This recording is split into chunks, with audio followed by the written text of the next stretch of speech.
So can I assume then that you never had to convince yourself? That I mean, you mentioned the people are asking you, well, so when are you getting a real job? But you never. No. You were always. Okay, I was always convinced. well, that's I'm a good. very determined person. I'm Okay. very stubborn, so stubborn. I will get what I want. Well, that's. I think that's a good thing, and especially in terms of because last time I think we mentioned the ambition as well, where you, Yeah. so you kind of need that drive. I You do, definitely. Have you encountered moments because you're still a relatively young act? Yeah. Have you encountered things where that stubbornness kind of got you through some things?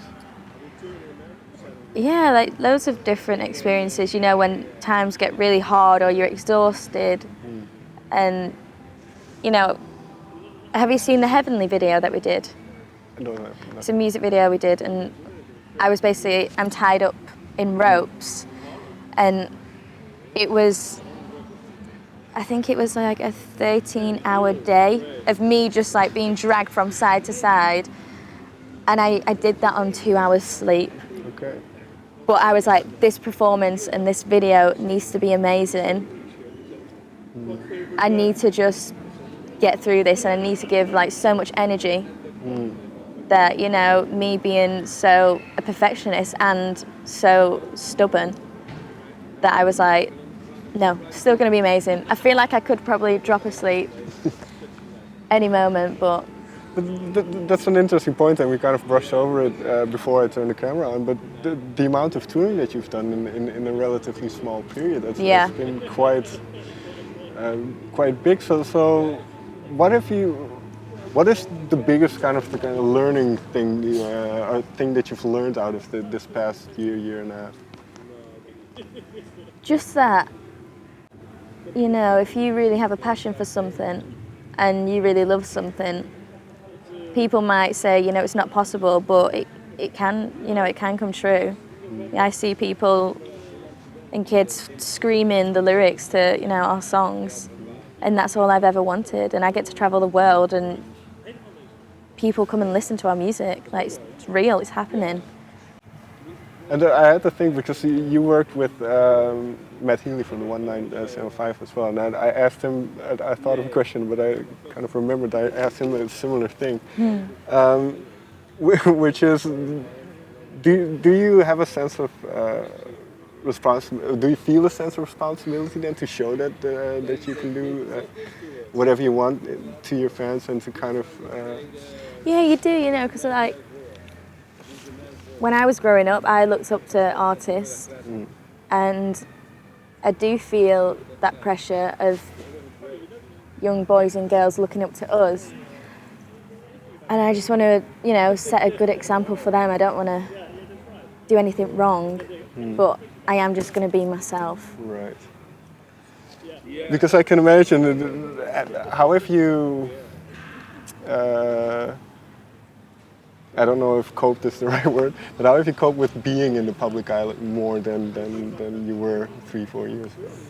Yeah, a lot has changed, especially in the past year. At the start, I would get myself down a lot because I would read into, you know, the hateful comments or people commenting on our music and our image. But now I'm just like, you know what, fuck off.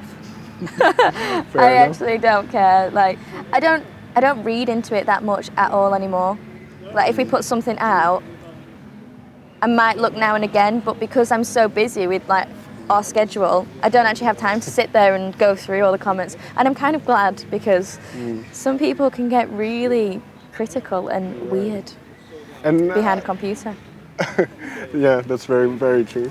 And I can imagine that having things going quite well, that helps. That's I suppose a form of confirmation. Yeah, in a way. all that matters is, you know, that people are really connecting with our music. People are coming to the shows, and people just know that what we're doing is real. And to get back to the songwriting, because we talked about the EP last time. Yeah. I think. There's one song that you've released in between our meeting, which is Kiss. Yeah. it's and then I think I asked about the album last time as well, but is the album in terms of writing pretty much? Yeah, it's done. It's done. Finally, thank Okay. God. It's losing my head. Yeah. It's going crazy. Because well, you mentioned you've been writing as early as maybe 12 years old. You started writing music. So, what will encompass this album? What, sorry? I don't know if that's a good word to use. Encompass the album. What is the album going to cover out of that timeline? It just, a lot of the songwriting I've done quite recently. So a lot of it is come from me being 18 to where I am now, 23. Especially that time period, I feel like this album really sort of covers that part of my life.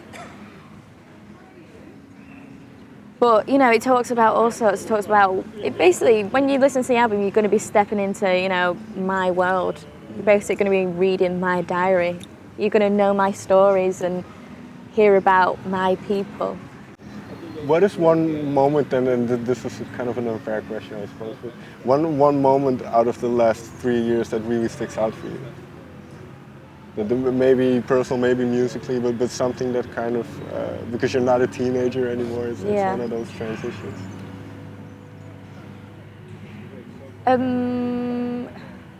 There's so many moments that it's hard to even... I know, I knew it was a kind of an unfair question there.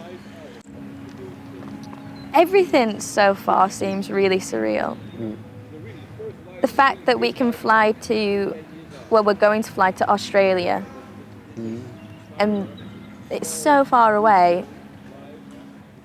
and people have still bought tickets, and the shows are going to be amazing.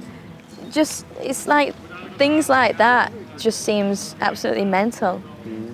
That you can see your band sort of becoming everywhere in the world. What does that do to you then, that something you wrote can resonate with somebody that far away? It makes everything worth it. You know, it makes me so happy that people are connecting with how I was feeling at a point in my life, and a lot of the songs can help other people as well. I have so many people come up to me after shows saying that they were at a dark place in their lives, and then they discovered us, or they discovered a certain song, and that really dragged them out of that.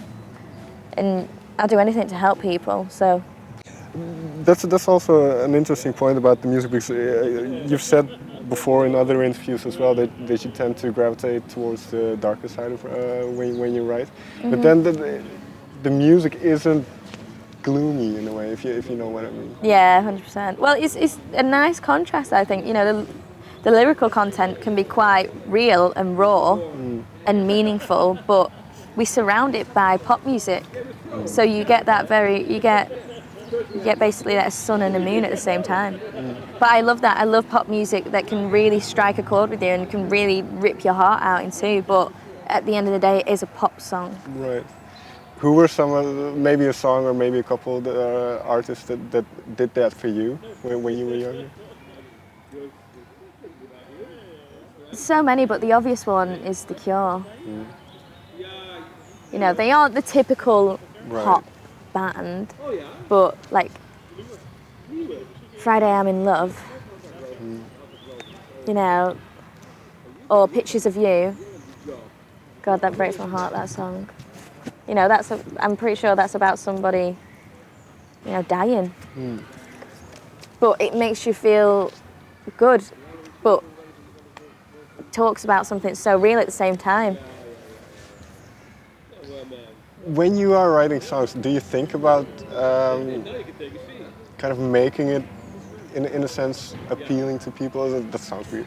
No, I totally get what you're saying. That pop sensibility, that like when you think about hooks and that kind of stuff. There are certain rules to pop music. Like, if you want it played on the radio, you basically have to keep it 3 minutes or under. But a lot of the time, we don't usually consider anything like that. Especially not with the lyrical content. I don't really think about, is this going to be on the radio, or are people going to relate to this? You know, I'm talking about something that's really real to me, so I'm guessing that a lot of people have been through that or felt the same. And at the end of the day, you know, it's my music, so I'm going to talk about what I want to talk about. I think that's a great note to end on. Heather, Thank thank you very much for your time. No problem. It's nice seeing you again. Thank you.